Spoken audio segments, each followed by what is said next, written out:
El 13 de febrero de 1945, a las 22:03 horas, las sirenas de ataque aéreo de Dresde iniciaron su segundo ulular de la noche, y el controlador de defensa civil de la capital sajona, Oberregierungsrat Theodor Elgering, registró la alerta desde el búnker de mando del Albertinum. El Elba transportaba una niebla helada que se adhería a la arenisca de la Brühlsche Terrasse. El Altmarkt olía a caballos de refugiados y a humo de leña de los campamentos improvisados que habían sido instalados en la plaza abierta durante 3 semanas. Sobre la ciudad antigua, la silueta de la cúpula de la Frauenkirche se alzaba sin iluminación contra un cielo invernal despejado.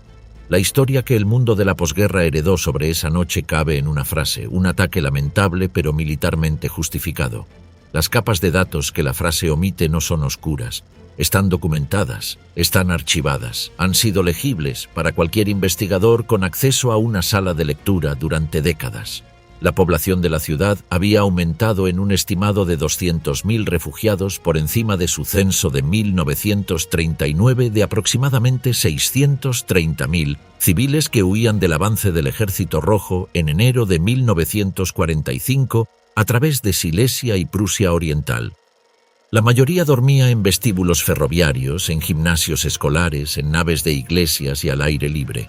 Las baterías antiaéreas pesadas de 88 milímetros que una vez rodearon la capital sajona habían sido retiradas para el frente oriental en enero, con sus tripulaciones y cañones redistribuidos según los registros del Bundesarchiv. Y el 1 de febrero de 1945, Dresde había sido incluida en la lista de objetivos del mando de bombardeo británico distribuida al Grupo 5. Orden de operación del mando de bombardeo de la RAF, 13 de febrero de 1945. 796 Lancaster de los grupos 5 y 1, 3, 6 y 8 despachados. Primera oleada a las 22:13 horas, 244 aeronaves, indicadores de objetivo lanzados sobre el Ostragehege. Segunda oleada a las 1:23 horas del 14 de febrero, 529 Lancaster programados para coincidir con los equipos de bomberos ya en el terreno. Al día siguiente, 311 B-17 de la USAAF de la Primera División Aérea cruzaron la ciudad a las 12:17. El mariscal del aire Sir Arthur Harris había aprobado el lenguaje de la directiva. El memorando de Churchill del 28 de marzo de 1945 desaparecería posteriormente de las historias de acceso público durante décadas. El Master Bomber, el capitán de grupo Morris Smith, ordenaría por radio el cambio del punto de puntería de la segunda oleada y un joven de 17 años llamado Götz Bergander, refugiado en el borde occidental de la ciudad, sobreviviría a un ataque cuya cifra de víctimas pasaría los siguientes 40 años intentando corregir frente a un número que el propio régimen había inflado y que el mundo de la posguerra había aceptado mantener. Dresde, la ciudad que la guerra aún no había tocado. En el invierno de 1945, Dresde era la ciudad más grande del Reich alemán que no había sido bombardeada. El Ruhr había sido castigado durante 3 años. Hamburgo había sido incinerada en julio de 1943 en la Operación Gomorra. Berlín había sido atacada más de 300 veces.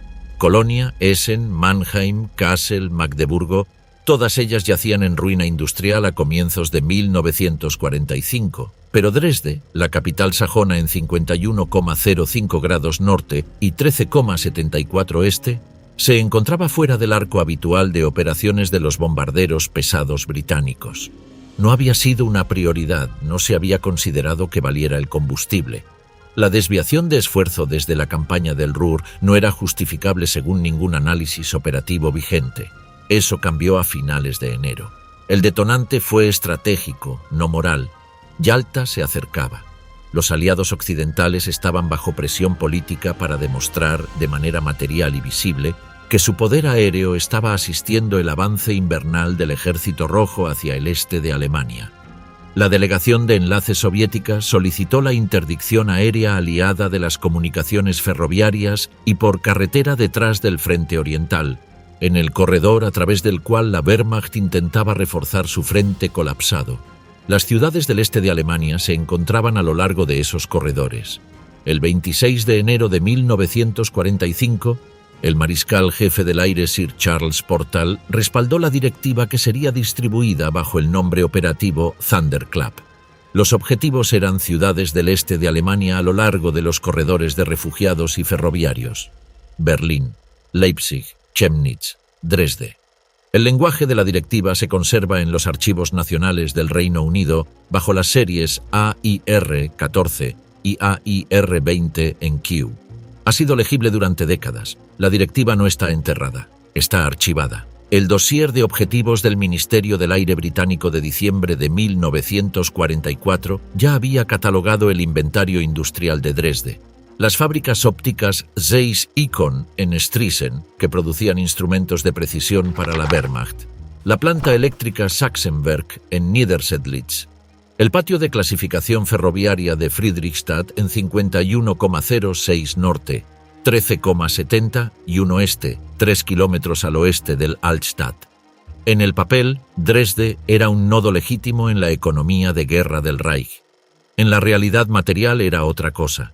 Para el 13 de febrero, la ciudad albergaba a más de 800.000 personas.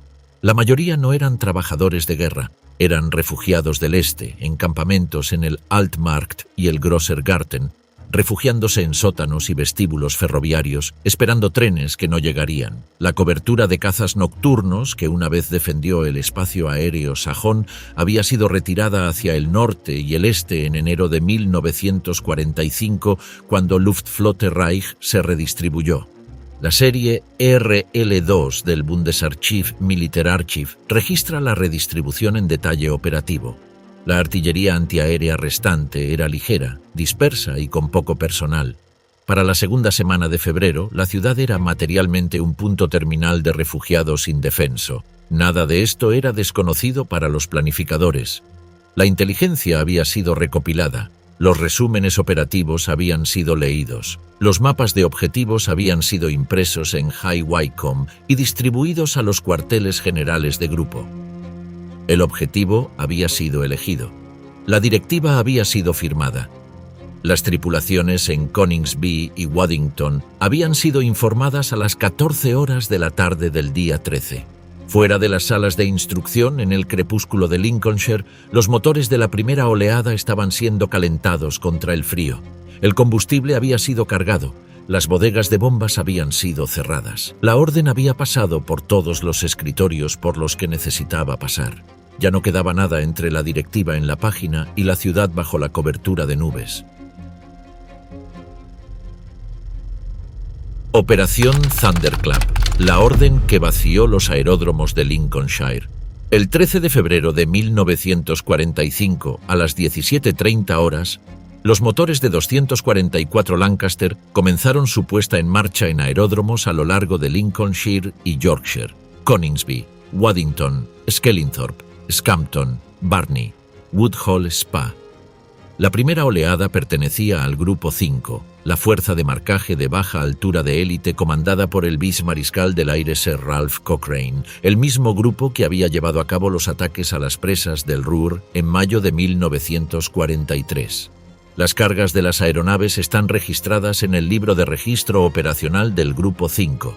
Cada Lancaster transportaba una bomba explosiva HC de 4.000 libras, la llamada Cookie, combinada con grupos de contenedores incendiarios de 4 y 30 libras.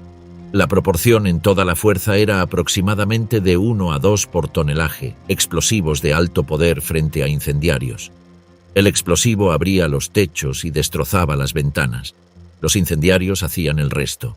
La ruta de vuelo cruzaba el Mar del Norte a 4.000 pies, ascendía a 18.000 sobre la costa belga, giraba hacia el sur sobre el Ruhr como una finta para atraer a los cazas nocturnos alemanes, y luego viraba bruscamente hacia el este en el espacio aéreo sajón. La distracción funcionó. Los controladores de interceptación en Dillingen dirigieron sus cazas hacia Bonn. Dresde, en su propio corredor de aproximación, permaneció sin ser molestada. A las 22:03 horas sonó la primera sirena en la capital sajona. Elgering, en el búnker de mando del Albertinum, registró la alerta.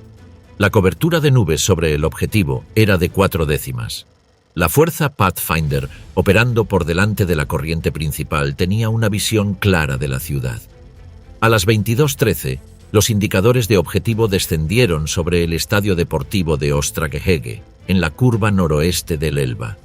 Bengalas TI rojas. El punto de puntería no era el patio de clasificación de Friedrichstadt, 3 kilómetros al oeste. Era la ciudad antigua. El Master Bomber, el capitán de grupo Morris Smith del Escuadrón 83, transmitió las instrucciones de aproximación por el canal de marcaje. Las bombas de la primera oleada comenzaron a caer a las 22:14. Durante 24 minutos la ciudad fue atacada. Luego, silencio. Las aeronaves giraron para regresar. Los equipos de bomberos de Dresde, reforzados por unidades de Berlín y Praga que ya avanzaban hacia el sur por la autopista, comenzaron a dirigirse hacia el Altstadt en llamas. El informe posterior de Defensa Civil, conservado en el Bundesarchiv, registra la suposición que El Goering y su personal hicieron en esas horas. El ataque había terminado. Se enviaron equipos a las calles. Se posicionaron bombas de agua a lo largo del muelle del Elba. Se abrieron puestos de atención de víctimas en la Hauptbahnhof y en el hospital de Johannstadt. Los supervivientes salieron de los sótanos para ayudar en las labores de rescate. Los niños fueron sacados de escaleras colapsadas. La propia Hauptbahnhof, donde miles de refugiados de los transportes del este se refugiaban en los andenes y en el vestíbulo subterráneo, se convirtió en una de las mayores concentraciones individuales de víctimas de la ciudad. 3 horas y 10 minutos después de que la primera oleada se retirara, a las 1:23 del 14 de febrero, llegó la segunda oleada. 529 Lancaster de los grupos 1, 3, 6 y 8. El intervalo deliberado entre las dos oleadas había sido escrito en la orden operativa. El informe de ataque nocturno número 836 del mando de bombardeo de la RAF registra el tiempo sin comentario. Los equipos de bomberos estaban en las calles, las bombas funcionaban, los puestos de atención estaban llenos. El marcaje Pathfinder para la segunda oleada se desplazó al este del punto de puntería original, hacia distritos donde los incendios de la primera oleada estaban creando una corriente térmica ascendente visible desde gran altura a 40 millas de distancia. El Master Bomber instruyó a la corriente principal a bombardear los bordes del incendio existente. Para las 02:00 horas, la ciudad antigua había cruzado el umbral de una serie de incendios a una sola tormenta de fuego. La temperatura a nivel de calle en el Altstadt sería, en la reconstrucción de posguerra por la Oficina de Defensa Civil de Dresde, estimada en más de 1000 grados Celsius en la zona central. La velocidad del viento en el perímetro de la tormenta de fuego superó el umbral para una columna de convección autosostenida. Los árboles en el Grosser Garten fueron arrancados del suelo por el aire que irrumpía hacia adentro. El asfalto de las calles se licuó. Las columnas procedentes de Berlín y Praga seguían en carreteras a las que no llegarían a tiempo. 25.000, la cifra que el régimen infló y el mundo creyó. Götz Bergander tenía 17 años. Había pasado la noche del día 13 en el sótano de su familia en el borde occidental de la ciudad y pasaría los siguientes 30 años contando. Bergander no era un soldado. Era un estudiante cuyo padre dirigía una fábrica de levadura y spirt en Friedrichstadt. Sobrevivió porque su vecindario estaba fuera de la zona de tormenta de fuego. Salió a las calles a la mañana siguiente. Vio lo que había allí y, décadas más tarde, como historiador formado trabajando con el Stadtarchiv Dresden y el Sächsisches Hauptstaatsarchiv, publicaría la primera revisión a la baja basada en archivos de la cifra de víctimas. Su monografía de 1977, Dresden im Luftkrieg, se basó en registros civiles, informes de personas desaparecidas presentados entre 1945 y 1957, registros de cementerios, libros parroquiales de defunciones y las operaciones documentadas del sitio de procesamiento del Altmarkt. La cifra que reconstruyó era un orden de magnitud menor que el número que circulaba en la memoria popular. El número que estaba corrigiendo no provenía de los aliados, provenía del propio régimen. El 4 de marzo de 1945, menos de 3 semanas después del ataque, Joseph Goebbels aprobó la Tagesbefehl 47, una directiva de propaganda que multiplicaba por 10 la cifra de víctimas. La estimación interna del Reich preparada por el jefe de policía de Dresde y transmitida a través de los canales del Reich a finales de febrero, había dado una cifra documentada de aproximadamente 18.000 a 25.000 muertos, presentándose el número más alto como un máximo.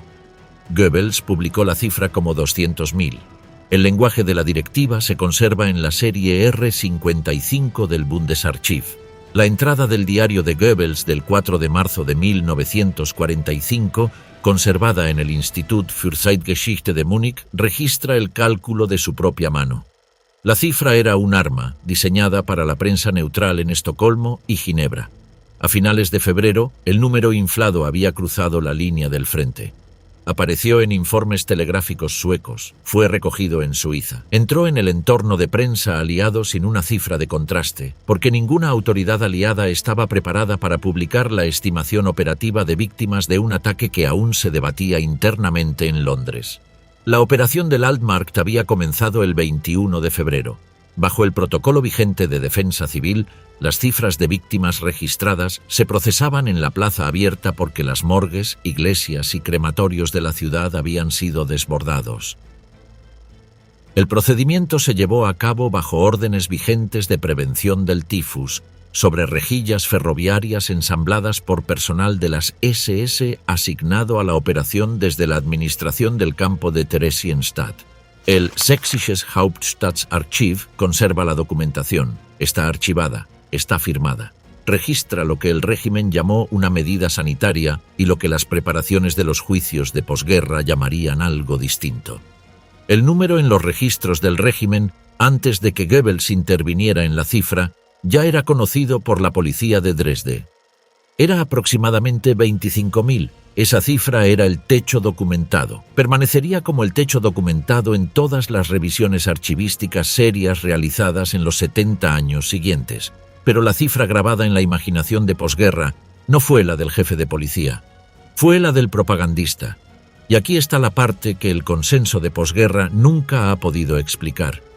La directiva que produjo la inflación ha sido legible en el Bundesarchiv desde que los archivos de los ministerios del Reich fueron inventariados por las autoridades de ocupación aliadas en 1945. La cifra interna del Reich de 25.000 estaba en el escritorio del jefe de policía de Dresde antes de que Goebbels la viera. El tráfico de servicios telegráficos de Estocolmo que llevó la cifra inflada a la circulación occidental fue registrado y archivado por el Ministerio de Asuntos Exteriores sueco. Los cables están fechados, los corresponsales están identificados. Ninguna de la documentación fue destruida en el bombardeo, ninguna fue destruida en el inventario de posguerra. La sustitución de la cifra propagandística por la cifra policial no fue un error administrativo.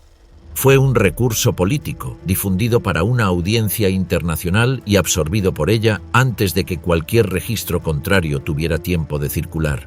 La consecuencia de esa sustitución aún no había sido medida. Harían falta 65 años para que la propia capital sajona encargara el trabajo de medirla. Cómo la cifra cruzó la línea del frente y se convirtió en un instrumento de la Guerra Fría. El 4 de marzo de 1945, Joseph Goebbels aprobó la Tagesbefehl que lo sobreviviría por 65 años. No sobreviviría al mes de abril, el hombre desaparecería, la cifra no. El mecanismo por el cual el número inflado entró en la memoria occidental ha sido documentado por el historiador Frederick Taylor, cuya reconstrucción de 2004 Dresden. Tuesday, February 13, 1945 rastreó la ruta de los servicios telegráficos desde Berlín a través de Estocolmo hasta la prensa en lengua inglesa. La ruta de Estocolmo fue el primer vector. Los corresponsales neutrales enviaron la cifra del régimen como el único número disponible. Las autoridades de ocupación británicas y estadounidenses, después de mayo de 1945, no publicaron una cifra alternativa. No había incentivo político para hacerlo. El ataque ya era controvertido dentro del propio Bomber Command. El memorando de Churchill del 28 de marzo de 1945, en el que había preguntado si debía revisarse el bombardeo de ciudades alemanas con fines de terror, fue discretamente retirado después de que Portal objetara su redacción. El memorando fue reemitido en una forma suavizada. El original sobrevivió en la serie AIR-20. La versión suavizada entró en el registro público. El patrón quedó establecido. La versión más memorable se convirtió en la versión oficial. Después de 1949, la cifra adquirió un segundo patrocinador institucional. El Estado de Alemania Oriental, a través del aparato conmemorativo del Comité Central del SED, adoptó Dresde como pieza central de su narrativa antioccidental. Los materiales se conservan en los fondos del Bundesarchiv Sapemo. La conmemoración anual de febrero en el cementerio Heidefriedhof utilizaba la cifra inflada como punto de referencia fijo. Los programas escolares en la República Democrática Alemana enseñaban la cifra de 250.000 desde principios de la década de 1950. Los discursos conmemorativos de funcionarios del SED, desde Walter Ulbricht hasta Erich Honecker, la repetían. La cifra apareció en placas conmemorativas, en editoriales de periódicos, en discursos radiales en cada aniversario del 13 de febrero. Revisarla a la baja habría significado renunciar a un instrumento. El instrumento no fue abandonado. En 1963, la cifra entró en la memoria popular en lengua inglesa a través de The Destruction of Dresden, un libro publicado por el escritor británico David Irving. Irving, trabajando con fuentes documentales a las que accedió mediante correspondencia con el Sächsisches Staatsarchiv entre 1962 y 1963, reprodujo una cifra de 135.000. La atribuyó a un documento que se le presentó como Tagesbefehl 47, que tenía un 0 adicional añadido al número de víctimas en su forma circulante. Irving, años después, reconocería que el documento no era auténtico. El reconocimiento no alcanzó a la cifra. El libro se vendió. El número entró en bibliotecas, enciclopedias y en las introducciones de obras posteriores. Slaughterhouse-Five de Kurt Vonnegut, publicada en 1969, citó la cifra de Irving en sus páginas iniciales. La novela se vendió por millones. La cifra viajó con ella. Documentales producidos para la televisión británica y estadounidense en las décadas de 1970 y 1980 repitieron el número. Las entradas de enciclopedias lo codificaron. Para cuando los historiadores académicos comenzaron el lento proceso de reconstruir la cifra de víctimas a partir de fuentes archivísticas primarias en las décadas de 1980 y 1990, la memoria popular ya se había fijado durante una generación. Este es el segundo giro en la historia, y es difícil porque no favorece a ningún participante. La inflación no fue una conspiración de silencio, fue un resultado estructural. El régimen impulsó la cifra por su valor propagandístico. La prensa neutral la absorbió porque no tenía otra cifra. Las potencias ocupantes no la cuestionaron porque el ataque era políticamente delicado. El Estado de Alemania Oriental la preservó porque le servía. La industria de la historia popular en lengua inglesa repitió el número más llamativo disponible porque el número más llamativo vende. Nadie tuvo que coordinar nada. El sistema produjo el resultado por sí solo. El archivo no fue destruido. Fue reducido a una frase en el libro de texto. Para 1989, los archivos de Alemania Oriental ya no estaban cerrados. Los investigadores podían entrar en el Stadtarchiv Dresden y leer los documentos que habían estado allí desde 1946. La propia ciudad, 15 años después, encargaría el recuento. La Comisión de Historiadores de Dresde y lo que significan 18.000 nombres. En la primavera de 2010, la Comisión de Historiadores de Dresde presentó un informe que la ciudad había encargado 6 años antes y que el mundo había necesitado durante 65. El presidente era Rolf Dieter Müller, entonces director de investigación de la Oficina de Investigación de Historia Militar en Potsdam, uno de los especialistas académicos más destacados sobre la guerra aérea sobre Alemania. La comisión estaba compuesta por 13 historiadores de instituciones alemanas, británicas y estadounidenses. Su metodología fue archivística, minuciosa y sin sensacionalismo. Conciliaron, nombre por nombre, las inscripciones del registro civil del Standesamt Dresden, los informes de personas desaparecidas presentados ante el Volksbund Deutsche Kriegsgräberfürsorge entre 1945 y 1957, los registros de cementerios y del procesamiento del Altmarkt conservados en el Stadtarchiv, los registros parroquiales de defunciones de las diócesis luteranas y católicas, y la documentación de tránsito de refugiados que registraba quién había entrado en la ciudad en las semanas anteriores al 13 de febrero y quién no la había abandonado. Examinaron los registros operativos de la Defensa Civil de Dresde, los fragmentos supervivientes del índice de tarjetas de víctimas del Standesamt y los estudios de reconstrucción de posguerra realizados por la Administración Municipal de Dresde a partir de 1946. Entrevistaron a testigos supervivientes cuyo testimonio había sido preservado en la colección de historia oral del Stadtarchiv y contrastaron las declaraciones registradas con la evidencia documental. El trabajo duró 6 años. El informe final, fechado el 17 de marzo de 2010, se conserva bajo el título Dresdner Historiker Commission Abschlussbericht. La cifra defendida fue un rango de 18.000 a 25.000 muertos, estableciéndose 25.000 como un límite superior firme. La comisión no pudo, ni siquiera utilizando los métodos de reconstrucción más generosos, producir una cifra superior al límite que había aparecido en la estimación interna del jefe de policía de Dresde de finales de febrero de 1945. El tercer giro de la historia es que la comisión no descubrió nada. Conciliaron. Los documentos habían estado archivados en el Stadtarchiv desde 1946. La oficina del registro civil había comenzado su trabajo semanas después del ataque. Los registros de los cementerios nunca fueron destruidos.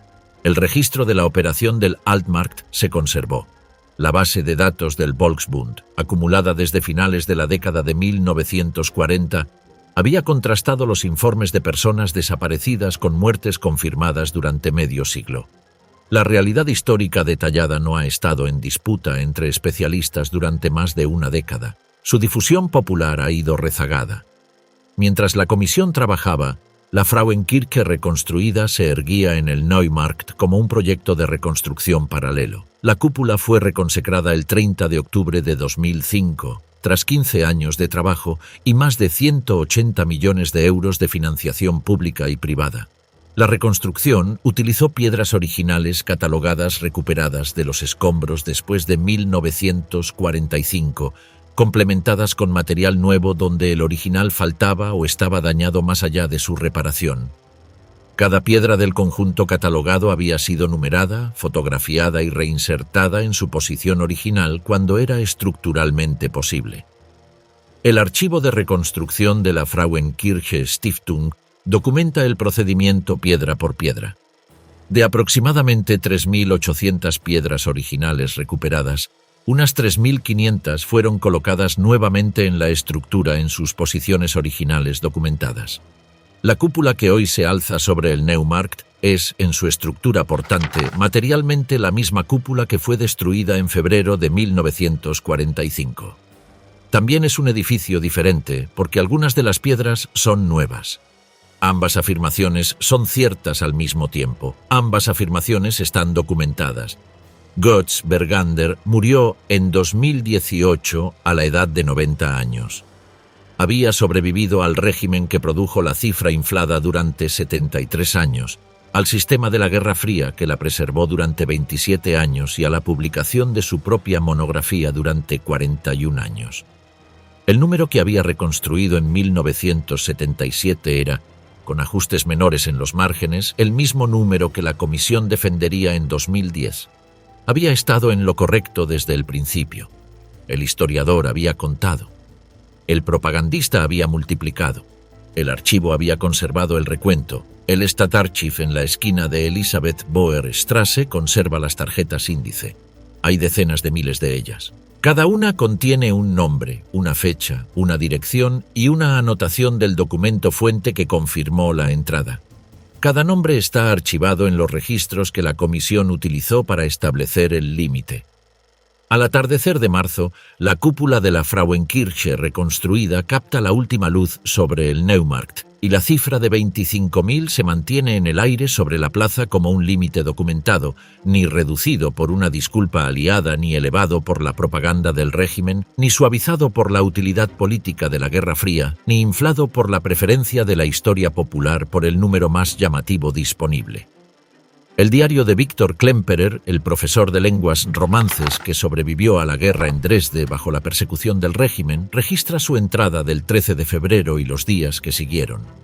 Escribió en su escritorio, en el sótano, en el camino de salida de la ciudad en el caos de la mañana del 14 de febrero. Los Tagebücher fueron conservados por su viuda Hadwig y publicados íntegramente en 1995. Actualmente se conservan en la Sächsische Landesbibliothek. La cifra de 25.000 en el título de este relato no es la de 200.000 del propagandista ni la abreviatura de posguerra de un horror incontable. Es el límite documentado del historiador. El archivo no perdió la verdad, la memoria popular sí. La cúpula fue reconstruida a partir de piedras catalogadas. El número puede reconstruirse a partir de nombres catalogados. En un armario de acero en el Stadtarchiv, una ficha contiene un solo nombre, una sola fecha, una sola dirección en la Altstadt, una tarjeta entre decenas de miles, un nombre que la cifra inflada había borrado y que la cifra documentada ha restaurado. La ficha está archivada. El registro está intacto. La noche del 13 de febrero de 1945 sigue allí, hora por hora, en el orden en que el Goering la registró desde el búnker del Albertinum a las 22:03. Este contenido es solo para fines educativos y de reflexión histórica. Para citas académicas, consulte las fuentes archivísticas primarias referenciadas.